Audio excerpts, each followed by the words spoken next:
the world is moving pretty fast in this space, and we've got four outstanding people here to talk to you about how genomics is likely and is already playing in the clinic, because we've had 15 or 20 years of promise that this is going to actually have a big impact in the way healthcare is delivered. And the 20 years is up. I have a sort of general 20-year rule, and that is from the first time somebody gets up, waves their hands around and said, this is revolutionary for healthcare, you can start the clock ticking. 20 years later, it might well be true. And so we're now 20 years out, and I think it is now becoming increasingly true in genomics. So what I'd like the panelists to do in the first instance, just introduce themselves, but then just provide us with a bit of a vignette about the area that they work in and their particular interests in the application of genomics and how they think about the immediate, not the long-term future, but how will we get genomics to really be implemented in a significant way, and how will it change healthcare? Fred, can I ask you to start? Okay. Well, thanks, John. And by way of background, I mean, first, I'm a biophysicist by training here. Went to medical school. For a fair part of my career, was a university professor running a clinical division and having a research career. About 15 years ago, I was asked by a private equity group to start a biotechnology venture capital effort. And over the past 15 years, we've invested in 60 to 70 companies trying to drive medical progress. And you know, as well as things may have gone in my lab, I've probably had more of an impact on the practice of medicine funding companies than I ever did in my research lab. So with that as a preface, let me tell you about two things where genomics has really changed things that we've done inside of companies. The first is a company called 5' Therapeutics. And they started off with a technology for pulling out transcripts. That's why the name was 5'. You know, easy to find the polyadenylated tail, but they found a chemical way of pulling out the 5' end.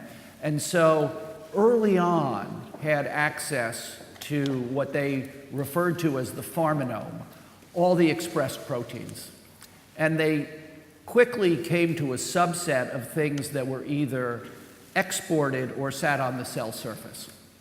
And there they began what I will call a little bit of a walk in the desert, because they didn't know exactly what to do with this. And that all changed for them. They had this great genomic tool, but they didn't know what to do with it, really. And then about 4 or 5 years ago, they said, you know, we can probably decode immune synapses. That is, we can figure out the way in which cells talk to cells of the immune system. And so what that became is an immuno-oncology company. And in addition to finding the things that other people have found, they found some new synapses, developed antibodies to block some of those, and now are in some very interesting clinical trials, partnered in this case with Bristol Myers, to look at reactivating the immune system to change the progress of cancers. And I think that the world we'll see, and this comes straight out of the genomics side of things, is one where it's not going to be single agent therapy, but it's going to be multiple agents.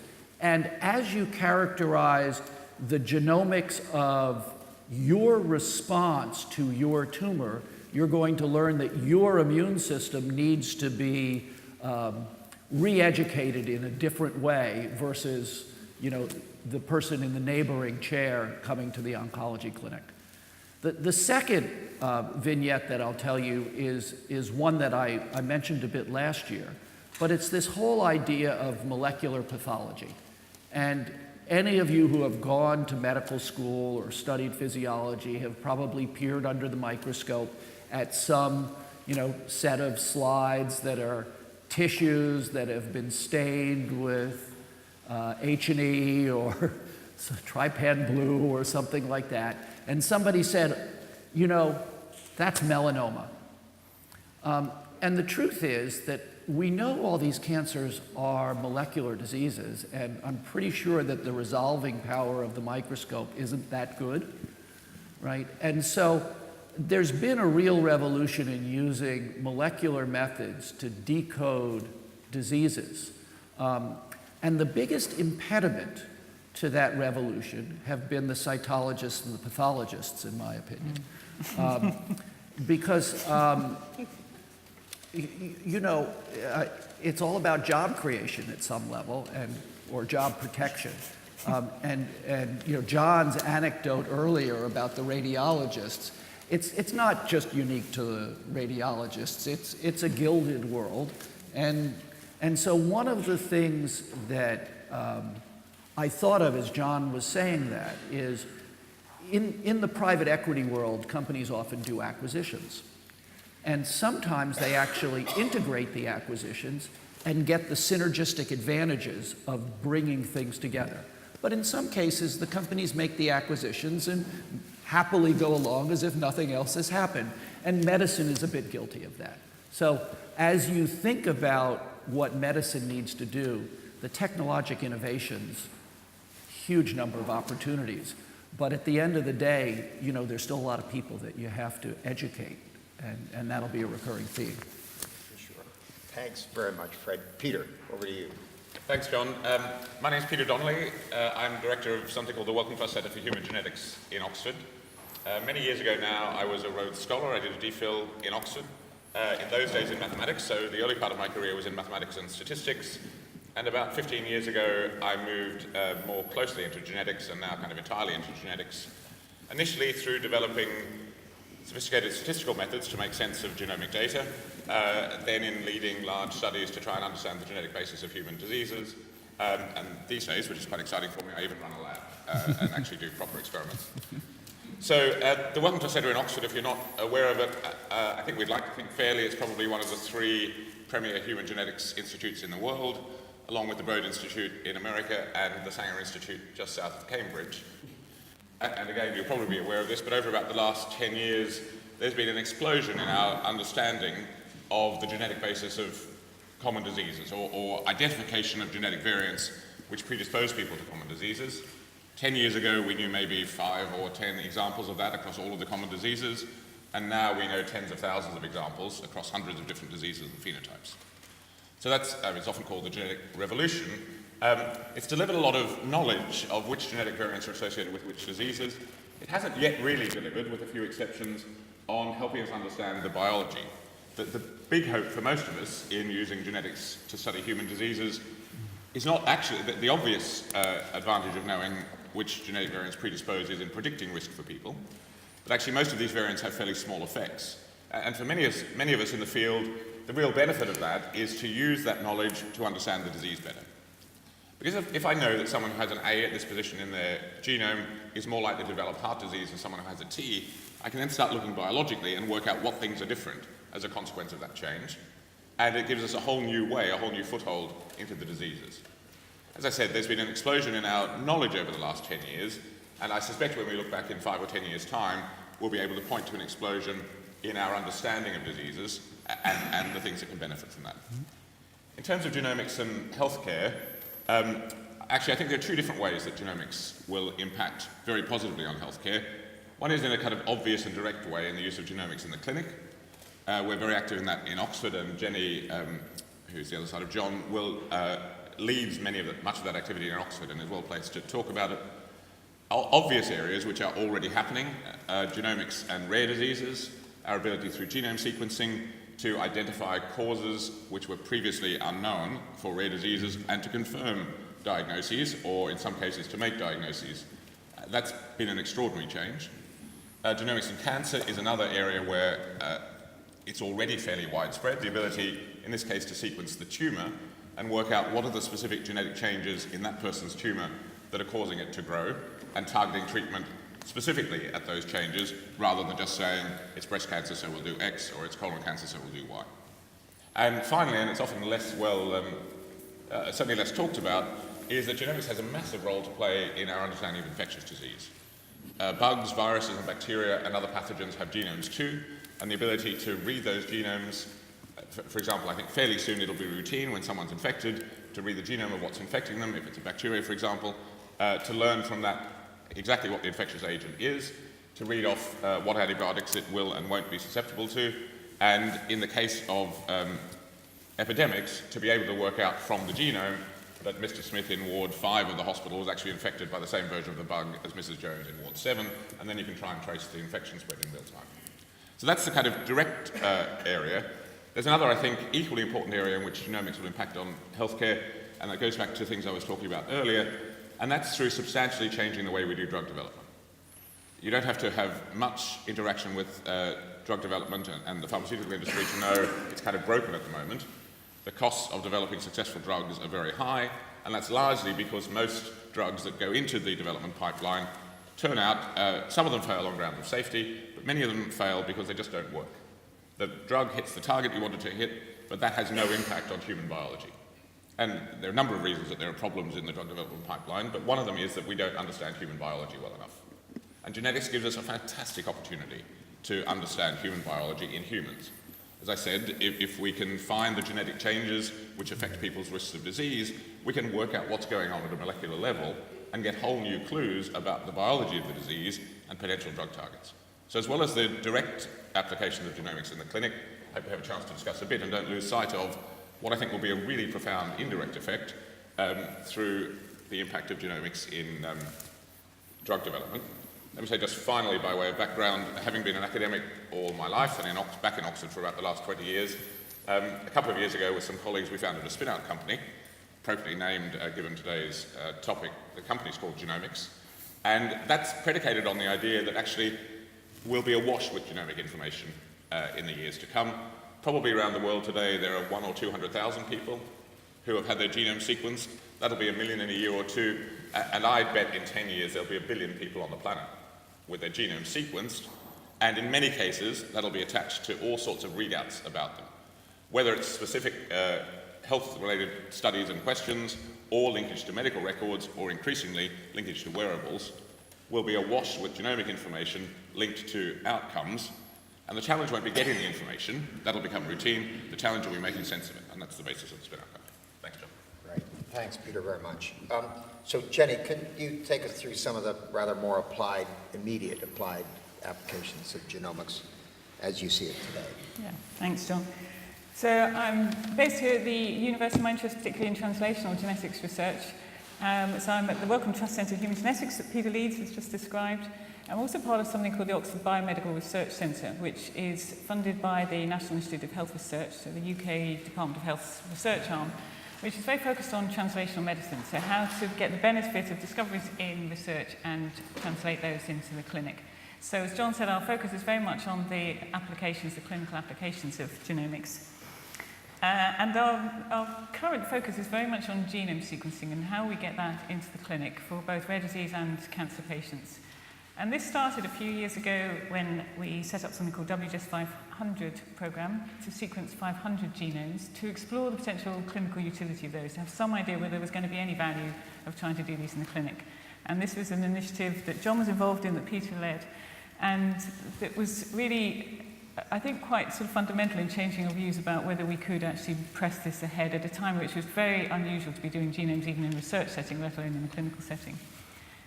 And the outcomes of that were very much to persuade us that there was value in doing that in terms of the diagnostic yield, the number of patients that we actually managed to diagnose their rare diseases as a result of using genome sequence when previous testing regimens in clinical genetics or other medical specialties hadn't been successful.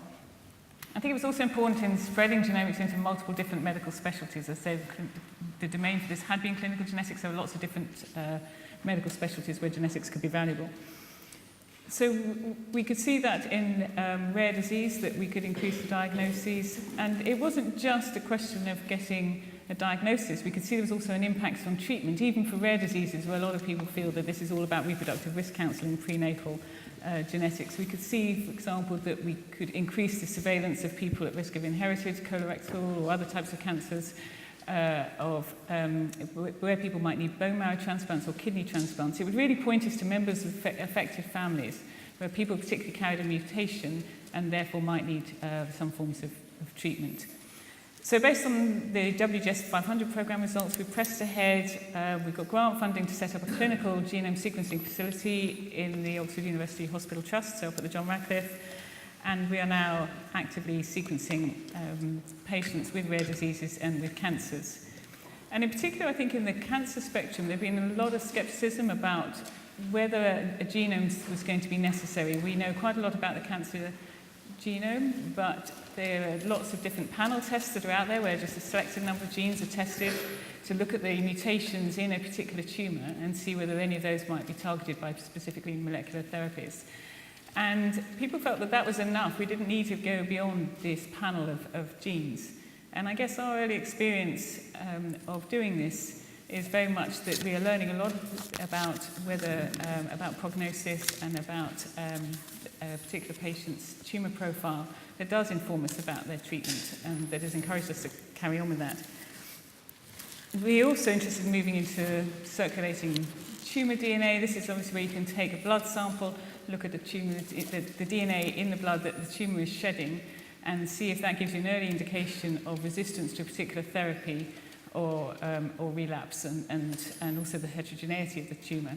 So I think that's an area that's really going to develop at the moment for established patients, but in time, which is the holy grail, is actually being able to screen people who are healthy, the healthy population, and see if there's any sign of a cancer appearing, because obviously we're all familiar that the earlier you diagnose these situations, the better the outcome.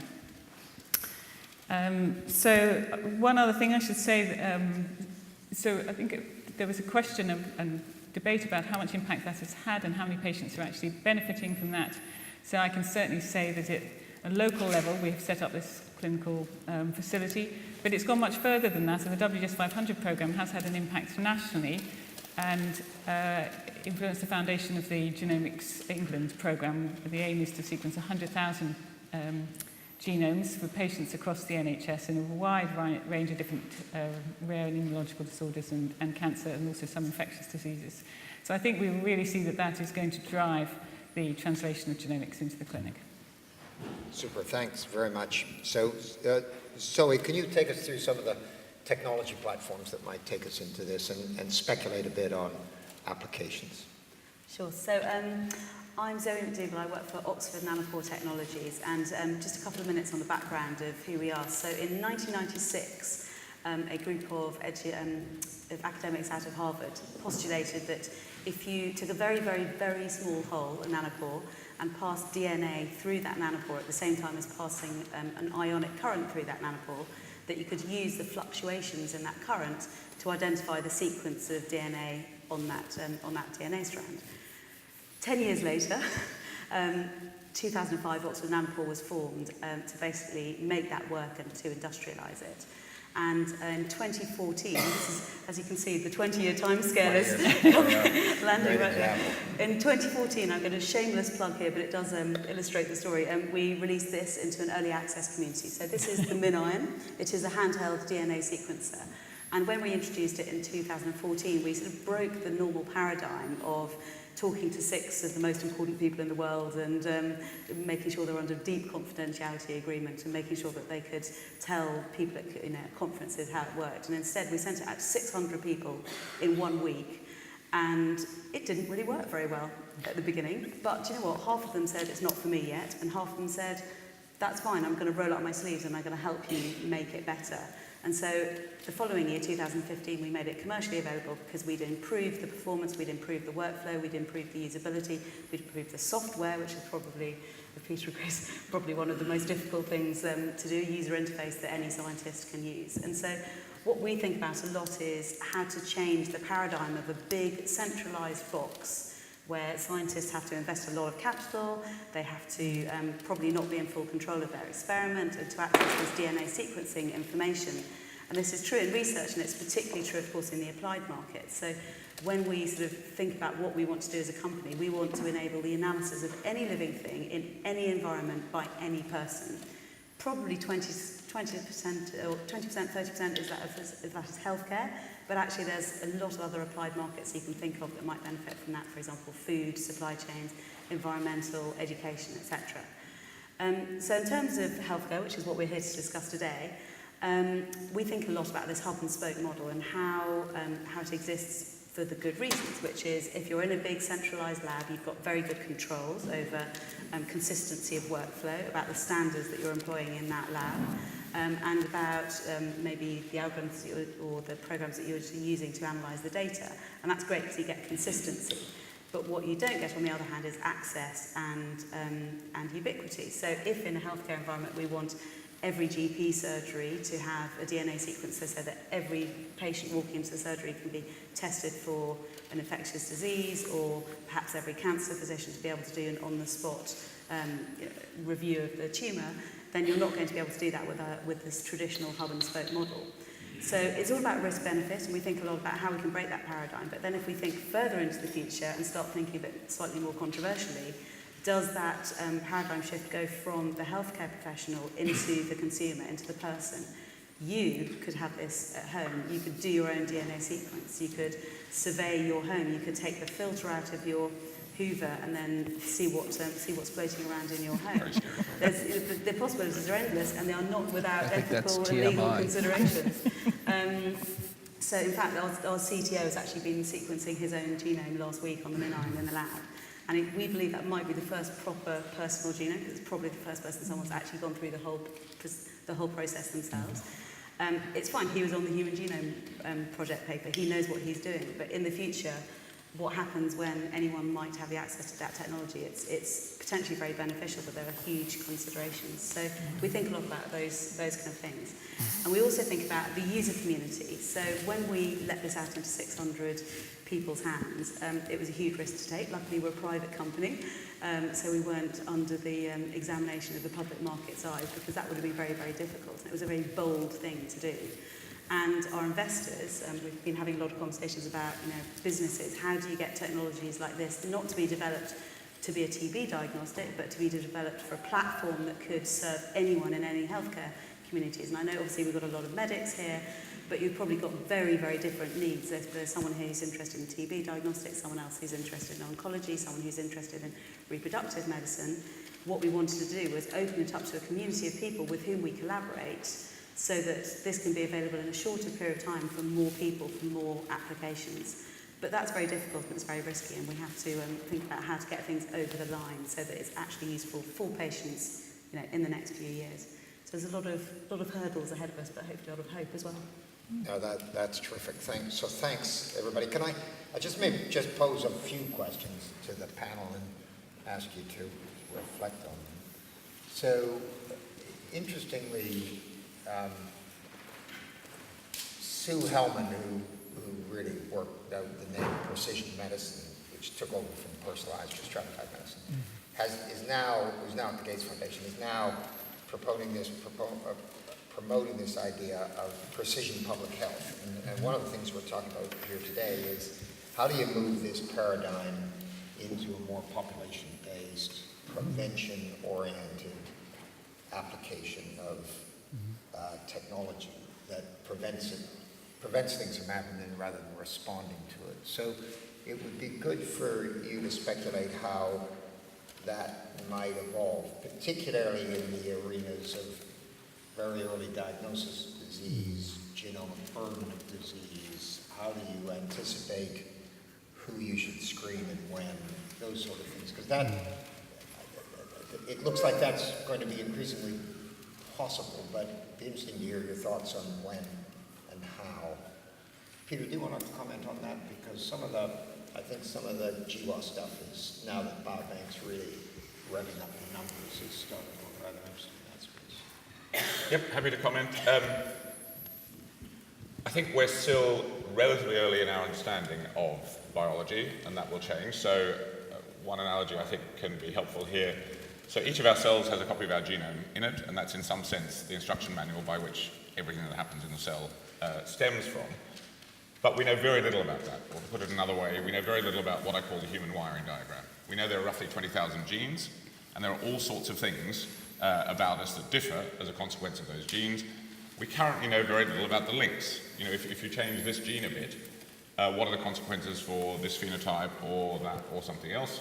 And if you change both of these, how does that affect things? I think, and it's one of the exciting things about genomics, both on the research side and I think in some of the research that's done in the commercial sector, we will over the next 5 to 10 years, maybe John would say 20, but over the next 5 to 10 years, we will start to understand that human wiring diagram. Why? Because when we have genomic data from 1 million people, 10 million people, 1 billion people, we've got lots of copies. We know the instruction manual, and we know the changes in each of those people. And it's not straightforward, but that'll help us to work out the links. So for all of healthcare, and in particular, John, as you were saying, for public health, once that understanding improves, we do know which sorts of things are involved in susceptibility to disease in ways that would be helpful to track early, then sequencing, and I suspect at some stage in the future it'll be routine to sequence people as part of their medical care. But all of that will make much, much more sense when we understand the genome and its consequences better than we do. We don't know so much now, but we'll know a huge amount in 5 or 10 years, I think. That's great. Fred, you want to comment on that? Sure. When I think about problems like this, I try to think about places where there could be early wins. So if I were thinking about the more public health side of this, there are 2 areas I might focus on that might not immediately come to mind. The first would be food safety testing, and the second would be hospital infection control. And let me say why. Today, first of all, read the newspapers. Every week there are 2 or 3 outbreaks of food contamination. And historically, the food manufacturers haven't really cared all that much. And in part, they haven't cared because there's been plausible deniability. Oh, we had listeria again in our ice cream plant. Sorry, we'll clean it up. But one of the things that you can do with sequencing is you can say, actually, that's the same listeria that you had a year ago and 3 years ago. And, this is not just a problem. And so what is now happening for the first time in the US is the CDC is starting to track some of these things. And actually some guys have gone to jail. And so, in the spirit of Chris Christie, having conviction can be an important thing about fixing problems like this. And so I would tell you that may be an area where you will see a public health implication of genomics. The other is, no matter, look, I trained as a physician, right? I try to wash my hands every time I walk into a patient's room, and after I leave and so on. But infection control in hospitals is not where it should be. And again, plausible deniability. Every doctor will tell you, every nurse will tell you it wasn't them, they cleaned up. But in fact, with sequencing, you can begin to start tracking who's the source of the problems. And when it's, operating room 9 that keeps having a problem and it's, so I think the Sherlock Holmes aspect of infectious disease tracking through genomics should have a major impact. And if you think about the cost in the ICUs of nosocomial infections, it's enormous. And so I think this concept of finding early wins on the public health side may come from the infectious disease piece, and that may put the wind in your sails to get people to look elsewhere. So there's a great exemplar that there's a microbiologist by the name of Derek Crook who's worked closely with Peter and indeed with Jenny in Oxford for many years. And Public Health England came to him to say, actually, we don't, so this is a good example, it took more than 20 years. Most microbiologists, but it's like the pathologists. Right. The microbiologists, they sit there with a Bunsen burner on a loop and a petri dish. I've done that before, actually. And then they look at the Right. colonies and they say, that looks a bit like a staphylococcus, and then they subculturalize. Right, yeah. Well, now the break point on the cost of simply taking whatever body fluid you've got, and in this case, it was sputum for TB, which you normally have to grow for 2 weeks before Right, you even look yeah. at it. Derek can now turn that into a whole sequence of mycobacteria, which, using a machine learning algorithm, he's worked out exactly the variants that determine drug resistance. So literally within hours, he can tell you what the pathogen is and how it's resistant to things. And so we are, I think, probably simply a few years away from eliminating the whole of that little band of happy microbiologists in the clinic. Well, I'll come back to reprofiling workforces because you raised it. Yeah. But I think that's a huge thing. I think in many ways it may be the lowest hanging fruit I think so. in a healthcare setting because Yep. it's so easy to do and the costs now match up. And in fact, I think he's using, sorry, I'm not advertising, but I think he is using nanopore technology because it's so cheap and completely disruptive. So I think you'll see, and interestingly on the nosocomial thing, when he did it for C. diff, he observed a couple of very interesting things. One is that in the presence of heavy fluoroquinolone use, a substrain of C. diff expanded dramatically,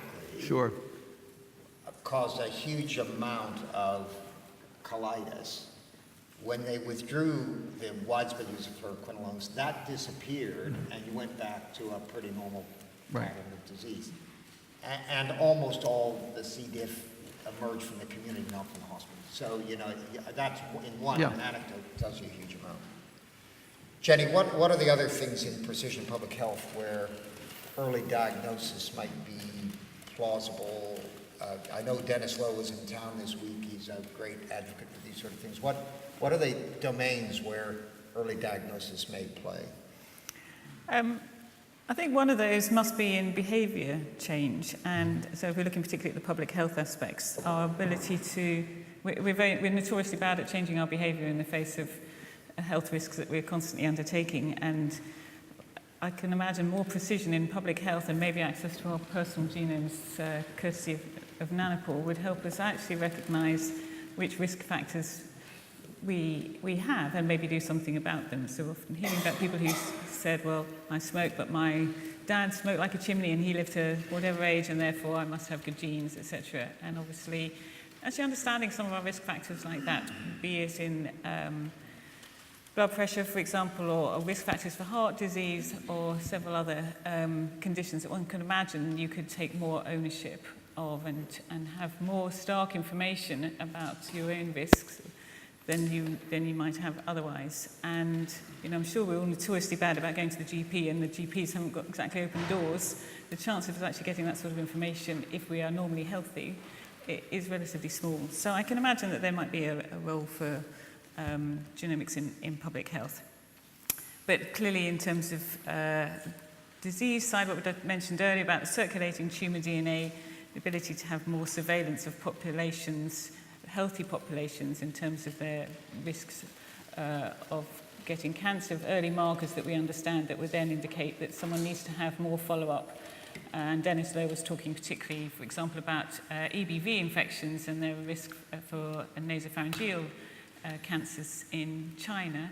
So if you were positive on sequential EBV tests, then you might start to think about getting referred for some sort of scoping or imaging that would actually assess whether you have actually got a tumour rather than an incidental infection.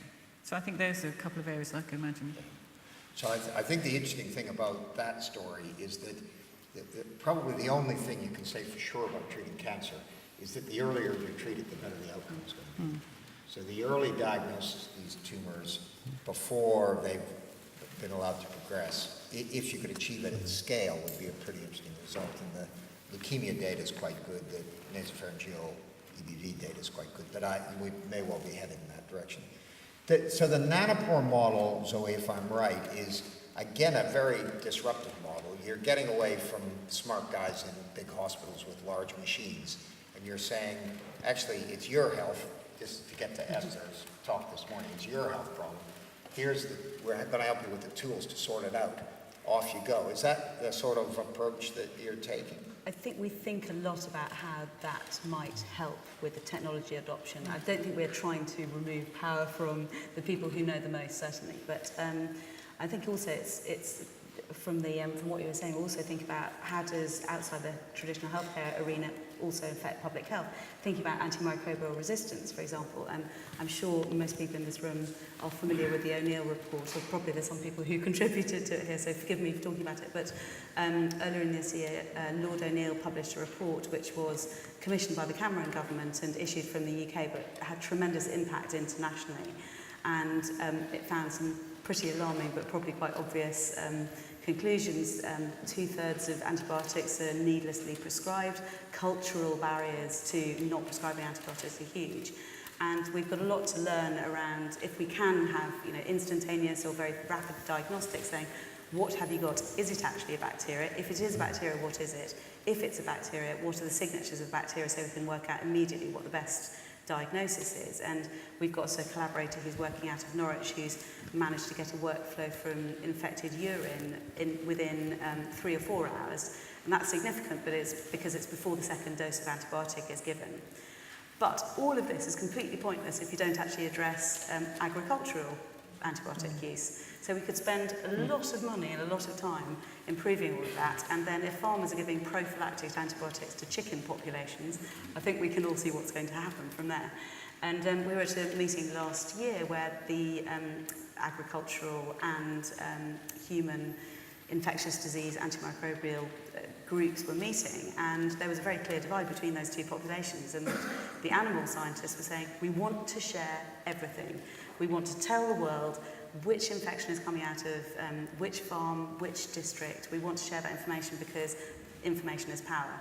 Whereas the people dealing with infectious disease obviously have slightly different things to think about. I can't just publish my data because then I might be telling you who has got a sexually transmitted disease that has signatures of antimicrobial resistance. Obviously that's completely sensitive information. So again, distributed models are really interesting and particularly interesting to us, but they only work if you can have some kind of coherent approach between the two different people wanting to take action.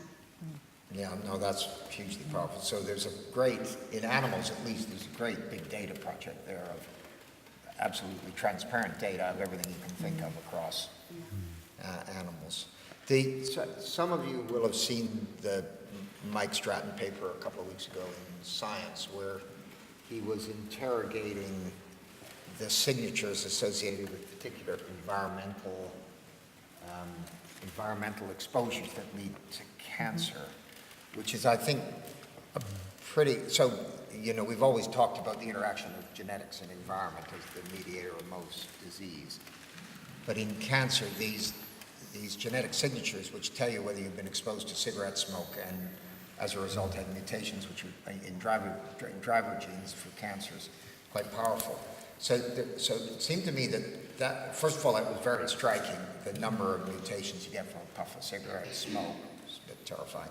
But secondly, is there a public health piece of that? Because you could say to people who go sun themselves in wherever, you could look and say, well, actually, you've got a ton of UV-induced variants, and you are in a very, very high-risk group, where people who had very few, that would be less. And similarly with smoking. Yeah. What do you think, Fred? Is that a possibility? I mean, it's more than a possibility. Actually, one of our companies just launched a product in that area. So this is, if you think about the patient with the solitary pulmonary nodule, typically it's difficult to get to the nodule just because of the architecture of the lung, but there is a clear field effect. And so if you sample cells near, so from the airway, you can look at genomic expression patterns and dramatically change the likelihood that the nodule is cancerous. And then we have some recent data that suggests you can probably just do it from a nasopharyngeal swab. And so, as you think about spiral CTs or other screening strategies, you often have patients who are found to have a smoking history, a solitary pulmonary nodule. If you go and do a thoracotomy and remove that nodule, most of the time it's benign. And so trying to find that subset is actually a meaningful public health issue. And it looks like the neighboring tissue tells you about smoke exposure and how likely you are to be metaplastic. And that has implications for the nodule. Exactly. And some of this was published in the New England Journal a little while ago.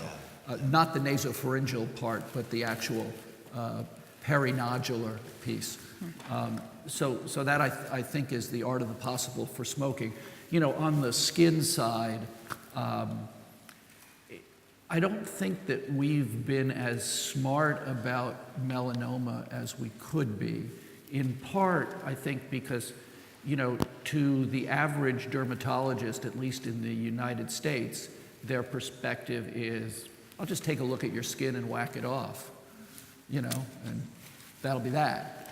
And so it's not exactly an enlightened approach, but it's a relatively profitable thing, at least in the United States, because they get paid for every one of these things, and then the dermatopathologist gets paid well for, you know, so that's a bit of a bizarre system, but I would guess that if somebody wanted to be thoughtful about it and was in Australia, where, you know, the exposure dynamics coupled with the population gives rise to a high melanoma frequency, there's got to be something smart to do. Yeah, there's got to be something smart to do there. Exactly. So let me ask one more question of the panel, and then we'll open it up for questions. I mean, Peter's laid out the problem. 1 billion genomes around the world in 10 years, eminently possible, it seems to be at the pace of, and the falling cost, thanks to Zoe and others, I think almost inevitable.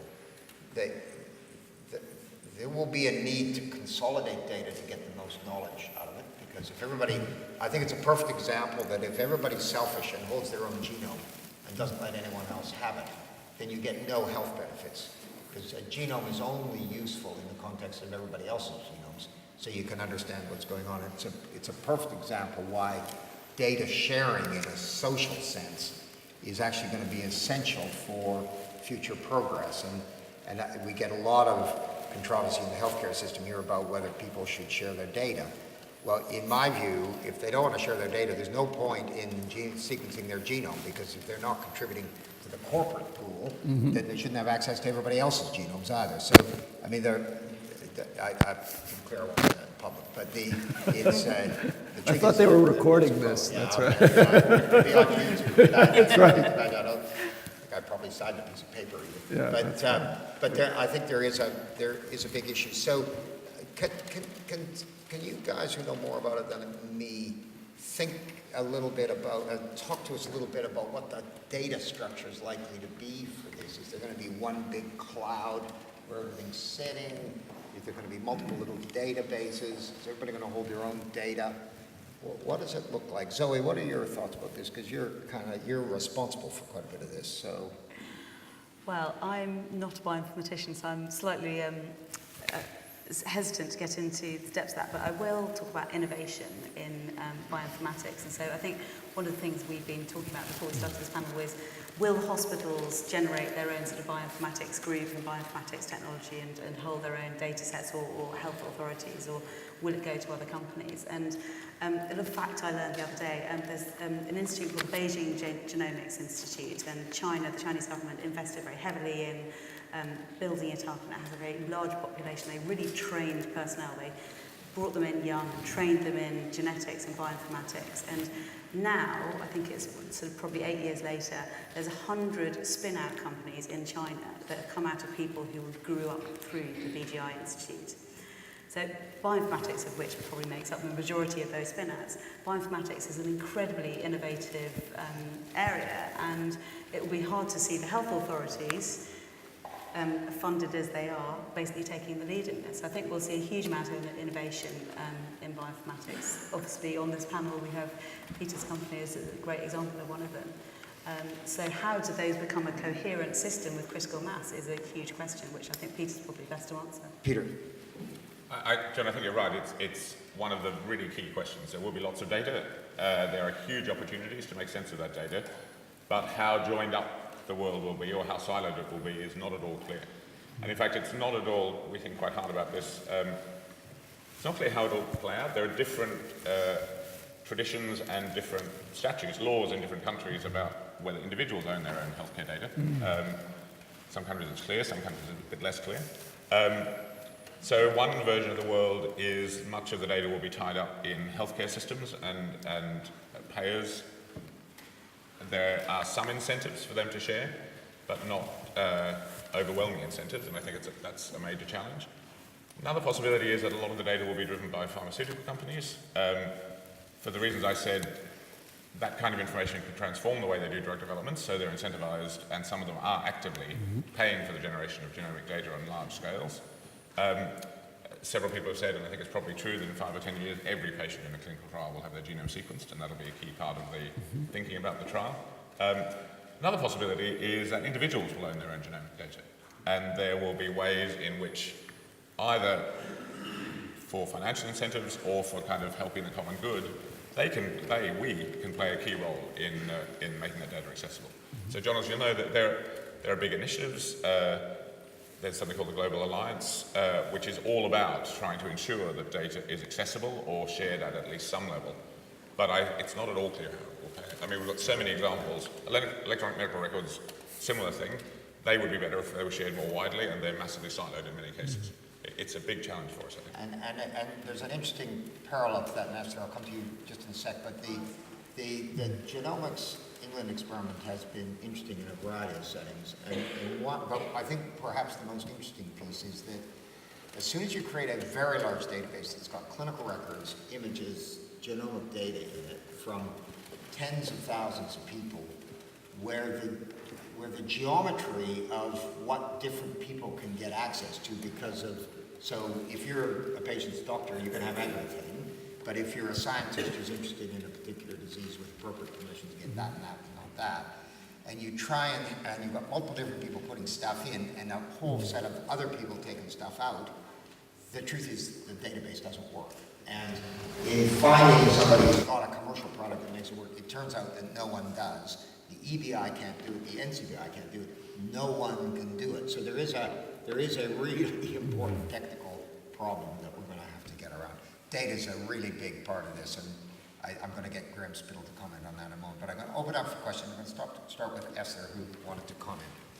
Yeah, so aside from the stuff I talked about this morning, I was number 3 research subject for the Personal Genome Project, which means you can go online and find my entire genome published at personalgenomes.org. And the genesis of, it was a George Church project, the genesis of this was kind of making the statement as advocates that it's a good thing to publish your genome and share it. Now, the second important part that you got to is your genome without the phenotype is pretty useless. And as personal experience, it is so much easier to get genotyped and publish it than it is to collect your medical records. And those are the things that are really hard to interpret, that you can't look at across large populations and so forth and so on. So very quickly, PGP has morphed into something called Open Humans Foundation. It's got a number of local chapters, and the basic notion is I own my genome, but if I'm a nice person, I'm going to share it along with my genotype. But at the same time, it should be everybody's own decision. You might not want to share your alcoholism. Maybe you should for the good of society, but you still don't want to. So, okay. Anyway, just there's huge amounts of the data being generated, and there's a large movement of people who do want to share it. And most people, if you ask them, especially people with diseases, want to help find cures, if not for themselves, for the next bunch. Well, we've done that experiment here with UK Biobank, and we went out and asked most of the late, I'm not sure who did that, but it wasn't me. Most of the late middle-aged population, and the response to being involved and having essentially your genomes done. I mean, Peter's done a 800K SNP chip, but we're about to launch genomes in all 500,000 people, and it's all fine. But you're right, there will be people who get very twitchy about this, so one has to respect that at some level. But they're just as sensitive about their clinical data, probably more sensitive about their clinical data, because it's actually a more personal issue. And their behavioral data, exactly, into space, actually. Graham Spittle, where's all this going? is our man from IBM. He's going to tell us it's all going to be fine. Not so much.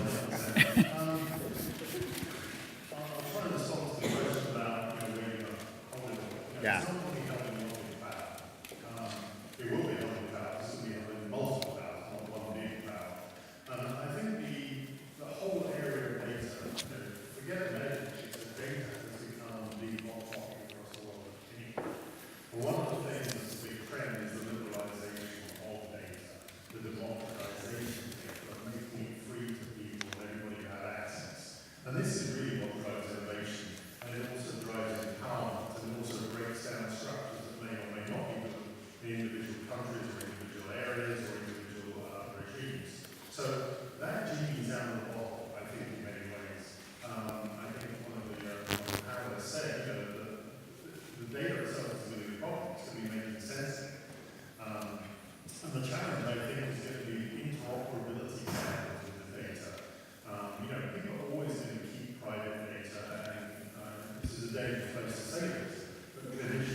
Yeah, digital maybe. I'll give you that, Graham. Digital may be faster. Right, let's open that up for other questions and comments. The green jumper at the back, just right there. Yeah, super. I think so. Well, yeah, but it's a lousy room, so you really have to speak up because people won't. My name is David Miller. The question I have is about epigenetics. The impact of environmental factors and the social determinants of health on the activation and expression of genes, and whether we're able to speculate about what degree that impact will be, because if it's a great impact, how much of an impossible moving target does all this genomics work become? Because if my genome looks a certain way today, and I start smoking in 10 years, when my family falls into abject poverty, how will that change the expression of my genes, and what will that mean for the impact of my own health and the health of the community? Well, who wants, Peter, do you want to have a crack at the epigenetics question? Yeah, it's a really good point. Probably everyone's familiar with it, but if you're not, so you can think of our genomes as a kind of linear string of letters, A's, G's, C's, and T's, the chemicals that make up DNA. Epigenetics is all about sort of like accents that appear on those or on the histones that are holding DNA. And unlike our genome, which is the same, effectively, the same in every cell in our body, those epigenetic marks, which help the cell work out which genes to express and when to express them and so on, they can be different in cell-specific ways. And indeed, they are different in cell-specific ways. That's why the genes that are expressed in your retina are rather different from the ones that are expressed in the skin on your foot. And we're just starting to understand that. We've made a moderate amount of progress in the last 5 or 10 years. The question speaks to the fact that these things can be affected by environmental factors, smoking and so on. So I think there's a big question about, lots of really interesting questions about epigenetics. There are questions about whether they're driving diseases or in some cases whether they're the consequences of symptoms that arise from the disease. At a certain level, I'd still argue that everything that happens is driven by the genome. So there are instructions in the genome which say, in these circumstances, put this epigenetic mark in this place, in this type of cell. and so on, and which mediate the interaction between environmental factors and genomics. So I don't think you're absolutely right. It's a much, much, much higher dimensional space than just the genome. It differs across cells, it differs because of environmental exposure and so on. That's at one level scary. It's why people like me stick to trying to understand the genome, because it's already complicated enough. But I think the genome gives us all those things are in some sense layered on top of the genome. So as a way of thinking about it and starting with the genome and working out what follows from that, I think we've got some chance of using those techniques in parallel with our growing understanding of epigenetics. It's not clear, but I'm cautiously optimistic. You know, the thing I would add to that is if you look at gene expression, you're implicitly looking at epigenomics overlaid on your genome. And so while you may not know in a mechanistic way why a certain gene expression pattern correlates with a certain disease, you certainly are in a position, especially with some of the machine learning tools, to say, hey, I've seen this before, this is this phenotype, as in the case of the field effect in lung cancer. So you could work through some of those epigenetic issues while you're trying to understand them just by going after it empirically with gene expression. And Zoe, I guess in theory, because the methodology is completely different, it should be possible to detect and score those epigenetic changes on a nanopore. Is that right or not? Yes. So theoretically, if you can do, as Pete said, if you can do epigenetic analysis directly rather than rely on a surrogate marker. So at the moment, most of the way people do epigenetic analysis is to translate it to something called cDNA. So if you can do it directly, that has a lot of value. But we think a lot about the informatics around that as being one of the big burdens. How do you tell if something is a C or a methyl C or a hydroxymethyl C? It's something we're working on, but we've got sort of early proof of concept. But just to explore one of the other themes you picked up on, we also think a lot about technology shaping new types of analyses. So can we move from a point where you have one genome, say for example we're sequencing babies at birth to understand something about their future risks, but actually could we move to, for example, a weekly home-based survey of the transcriptome factors floating around in your blood and share that through particular networks, particularly for people who are at disease risk, whether it's cardiac disease or whether it's something very specific. Could understanding the change be more important than understanding the source code? It's completely futuristic, something we can't get into yet, but at the moment technology really isn't cheap enough or accessible enough to enable that, but it might do in the future. That's definitely a 20-year one. Yeah. Right. Up here in the front, and we've got 5 minutes, so let's just take those three questions. And You shared currently in San Francisco running a startup, machine learning startup that depends on open data, particularly patient data, and until Tuesday I was very open about sharing data, but as a Muslim in America now, I'm terrified about the prospect of that data being gained. So, what do you guys suggest in terms of going towards these open data sources, but protecting minorities, protecting the real threat of being used against us? Yeah. so who wants to answer that one? Fred, that's yours. You're the only American on the panel. I remarked to John that he sat me on the right wing of this particular day. I was a little concerned about that.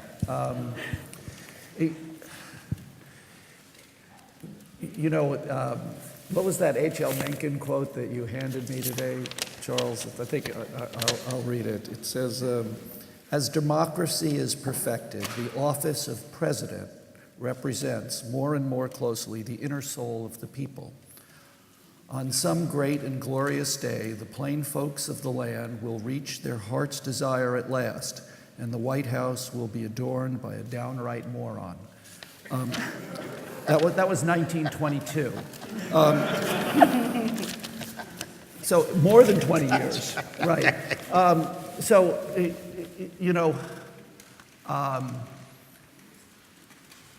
Tuesday evening, we were having what was scheduled to be an election party at our house, but obviously turned into more of a scotch drinking episode. And I did end up apologizing to my children, who are all in their 20s, because it's going to be a rough time. I think that there is a lot of goodwill in the American electorate, and there were some people who were sold a bill of goods. It will create an awkward set of years for a number of people, and my comment to my wife the following morning was, we individually need to go out and do things to make the world a better place. And so I would just encourage you all to do that. Our government is very likely to make a number of mistakes over the next 4 years, and let's hope that the system of government that we happen to have in the US is clever enough to eventually see the errors of our ways and correct them. But yeah, I don't know what more to add. It was a pretty somber moment for me. Well said. Let's have one question here.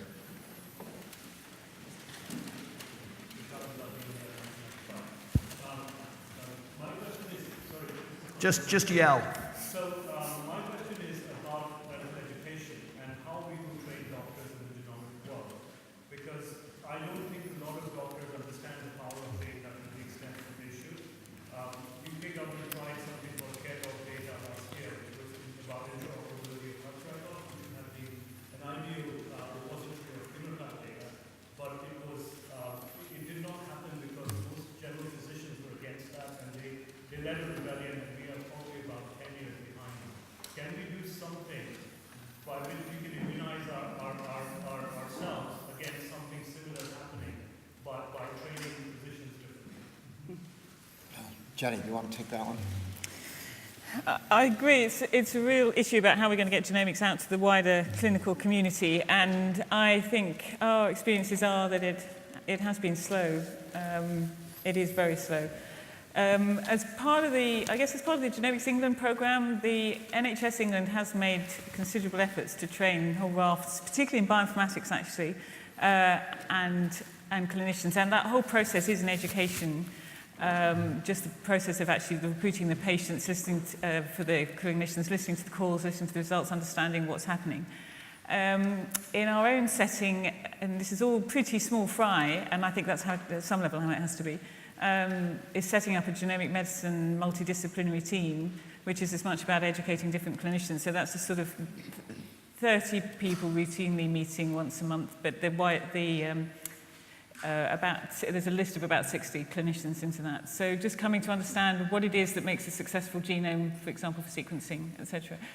And I think it's only by practical doing, by engaging, for us in the cancer world, by engaging the oncologists, by saying this is what we can do, and then when you've got positive results and they can see the impact on it, trying to spread the word with that. So I think it needs to seed locally and also at a national level. But I agree, my experience is that often the clinicians have been the most conservative and actually getting change and any driving innovation in the clinical community can be quite slow. And I'll be eaten alive for that because I have lots of people in the audience. But yes, certainly when you're on the innovative side of science, trying to get the clinicians to come with you can be quite difficult. And I think I agree with all that, but I think there's a really fundamental problem in the way we train doctors. Because we specialize them really early. In Canada, in your third year of being a medical student, you have to decide whether you're going to be a psychiatrist or not. I mean, it's completely crackers. Because you train, that's what's created this problem of silos of microbiologists and pathologists. And that's why we can't shift and reprofile the workforce, is because you've never trained them to do anything else. So they only know one domain. So it's not surprised they get really twitchy when you say, actually, we're not going to do that anymore.